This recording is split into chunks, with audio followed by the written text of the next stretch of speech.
So what is going on, YouTube fam? NandoPrince93 here with another video, and today we're going to talk about, the must-have iPad Pro accessories for 2020, or to start off 2020, right? So I got this iPad about 6 months ago, and it's been an absolute game changer. I'm going to have my 6 month later review, like going iPad only for 6 months, and kind of sharing my experience with you guys and see if it's possible, if I've been missing a laptop, if I've been missing a desktop, if I've been missing like the traditional way to get things done from a computer perspective. And spoiler alert, I haven't missed anything. But I do kind of want to run you guys through some of like the must-have accessories that you would need to really maximize the potential of this thing. So I have the 256 gig Wi-Fi silver iPad Pro 12.9 inch version, as you guys can see right there. And like I said, I've loved this device. I still have plenty of space. I think I still have like 150 gigs left of space. I don't use any external hard drives. I will invest in one soon, so that's the one thing that I don't have on this list. But overall, this has been an amazing experience, and I know that people have been buying it just strictly because of my videos, and you guys will not be, disappointed with this, even with a device that's technically like 14, 15 months old.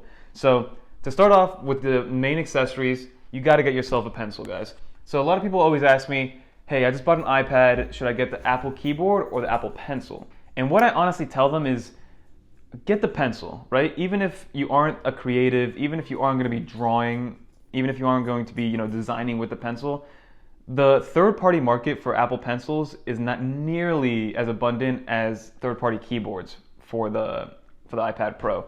So I recommend getting, the standard Apple Pencil. I think now you can get them on Best Buy for $109 as opposed to $130. And like I said, there aren't many alternatives. There's like a couple, but none of them utilize the magnetic charge. They're all either micro USB or USB-C to charge, and it's just not super convenient to have. So highly recommend the Apple Pencil to anybody that just got an iPad Pro. So then after you get your pencil and you got this going, get yourself a keyboard. So I rock the Apple one, right? The Apple Folio case. The main reason why I do it is A, because it uses a 3-pin connector, so I never have to charge it. And B, because of the form factor. This thing is freaking thin. Look at that. Sure, it doesn't have backlit keys. It doesn't have keyboard shortcuts. It doesn't, there's only 2 viewing angles like everybody's complaint, right? But I mean, the viewing angles are okay. It's still lappable if I scoot back, right? If you guys can see. It's still lappable. I can still get the job done. Sure, again, like I said, no backlit keys, and the keys are a little mushy, but some of the pros are, like I said, form factor. The way that it's created makes it pretty much waterproof and spill proof on all things. I've spilled so much on this, and it's wrapped in like rubber plastic, so nothing's going to get into the internals of the keys. So it's very good just to have, and if you're working with, if you got a cup of coffee or a smoothie on you, like I have right here, I would recommend this one. If not, Initech makes a great one. The Bridge keyboard actually just announced the Bridge Keyboard Plus, which I'm definitely going to check out. Shout out to Mike for bringing that to my attention. And there's a bunch of options, and they go from like $30 to $200. So like I said, if you're going to choose between the Apple Pencil and the keyboard from the Apple side, go with the Pencil because there's a bunch of options on the keyboard side. But if you can get them both, I recommend. This is a great package. I take this everywhere I go. And not only that, but keeping the iPad on this at all times has, made it very resistant to the bend. So I've seen people get that bend, and I have not had that issue whatsoever. So if you already get something, make sure something that is reinforced. So let's move on to the accessories. I'm gonna start talking about these accessories on a must-have basis. So like the higher up on the list, the more important it is. The lower on the list, the more of an accessory just to have fun with it is. So let's get it going. So accessory number 1 that you would absolutely need. Well, I guess this is technically number 3, but I count those as like must-haves. So the iPad Pro comes with an 18-watt power brick, right? Which, awesome, fine and dandy. It doesn't really charge that quickly. It gets the job done. Like if you charge it overnight, then you're fine. If you're charging while you're working, you're not going to lose battery faster than you gain battery, so you'll still be charging, but it's not super fast. So if you're in a pickle and you need to charge it for a quick 15 minutes, you're kind of screwed. So that's where this guy comes in, right? Initech 60-watt. I just did a review on this guy. 60-watt power adapter. PD, and it comes with a 6-foot USB-C to USB-C cable. So get yourself another brick, right? This one, unfortunately, this one only has the one USB-C, if you guys can see right there. But I've seen other ones that are dual USB-C PD. I've seen ones that are USB-C and then dual USB-A with one 3.0 fast charger. So there's a bunch of options out there, but I highly recommend going out there and getting another charger brick that's more wattage.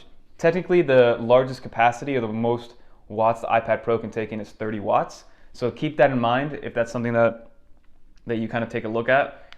It won't, I don't think if you go over, like I've been using a 75 watt charger for a while. This one's 60, like I said, and it doesn't degrade the battery any faster than it would on a normal basis. So I just recommend getting a charger that will charge the iPad faster for you because it'll be a lot more convenient.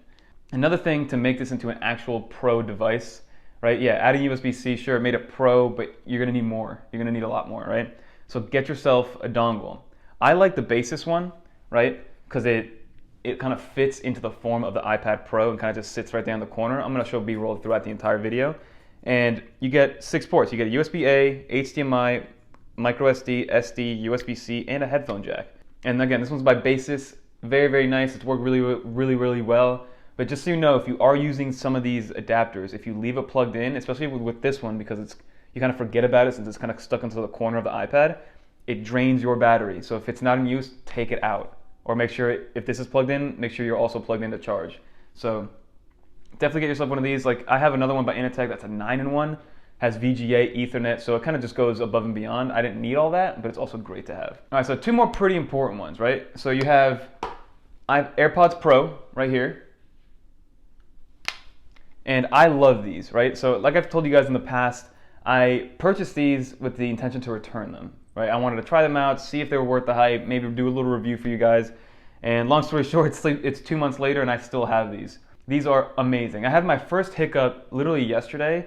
For some reason, the noise cancellation wasn't working, so I had to disconnect them and reconnect them, and then it worked again. It was about a minute of inconvenience, but it was fine. And for people that are in big metropolitan areas that are walking around using this with their phone, this will drown out a lot of that constant noise, right? The constant noise of cars going by, of chatter. It all goes away, which is amazing. And this is great when you're editing on an iPad. If you're consuming media, if you're, like I said, editing a video, listening to music.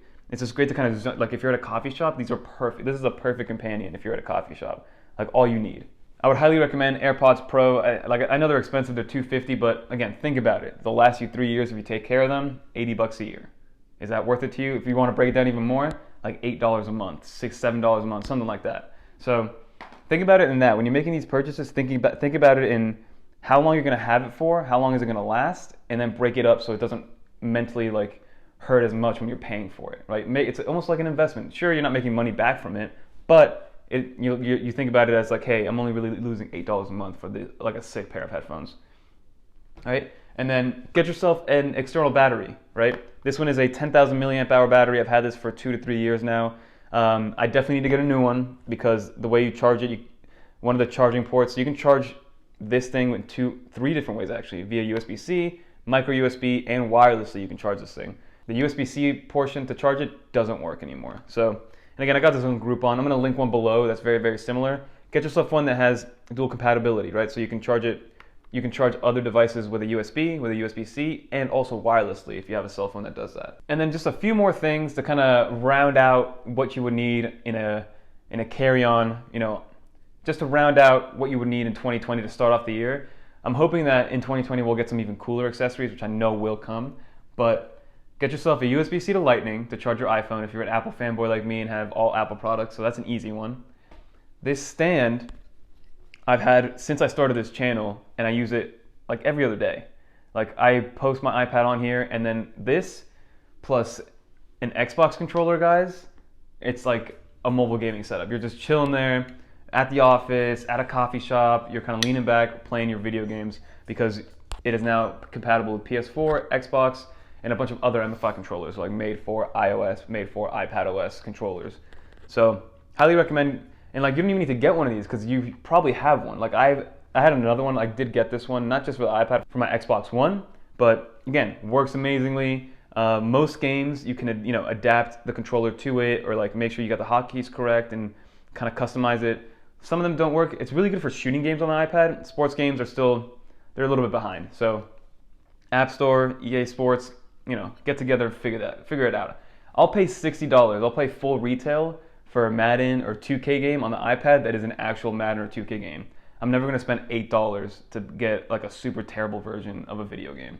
And then last but not least, guys, get yourself a backpack, right? So this one, again, by Initech. I really like this backpack because of how it feels. It's water resistant. It brings like a rain jacket for it that you kind of wrap around it. It's got all the compartments you would need. It's padded. It's very, very comfortable to hold. It fits my work laptop and my iPad and all these accessories that I'm mentioning, besides maybe the controller. I don't really carry that around to work, but when I know that I'm going to like a coffee shop to do some work, then I'll bring it with me. But it fits literally everything you would need. It has a little USB on the side to make sure that you can charge your devices. So I use the external battery, I put it in here. On the inside there's a pocket for it, and then you can plug in all of your devices through this one USB-A cable and charge on the go while you're walking. If you need, it's helped me out in probably 2 instances in the last 6 months since I've had this. And just a really overall great backpack, guys. But you know, there's a bunch out there. You know, I think this one was $40, so for price to value was awesome. But if you want to go out and spend 100, 200, you can go get yourself a super nice backpack, and maybe I'll recommend one below. But that's pretty much it, guys. That's what I use pretty much on a daily basis. The only ones that I don't really use on a daily basis are the Xbox controller, because I try to keep that to a minimum, but sometimes I get stuck and just start binging for a few hours, but then I won't do it again for a couple days. But other than that, I use these accessories pretty much every single day, guys, and I highly recommend getting, like I said, start off with an Apple Pencil keyboard, then move your way into the accessory portion. So get yourself a fast charging brick, get yourself a USB-C dongle, and honestly, I almost forgot, get yourself a mouse, guys. I could not believe that I almost forgot. I've mentioned this guy so many times. This is my everything, guys, when it comes to both my actual work laptop and my iPad. I use this every single day, multiple times a day. I've only charged it once in 4 months, guys. And even then, it didn't even need to charge it yet because it was just at 30%. But now, love this mouse. The only thing that I wish they could fix, probably with the next one, the S3 or the 3S, whichever one comes out, they'll change it to USB-C versus micro USB. Like I said, get yourself a mouse because with iPad OS, it's now available, and you can now use even that dwell control, which I showed you guys in that video before. But that's gonna do it for this video. Hopefully you guys enjoyed. Hopefully this helped somebody out. I'm gonna link everything below for you guys. And that's pretty much it, guys. Until next time, don't forget to like, comment, subscribe. Peace.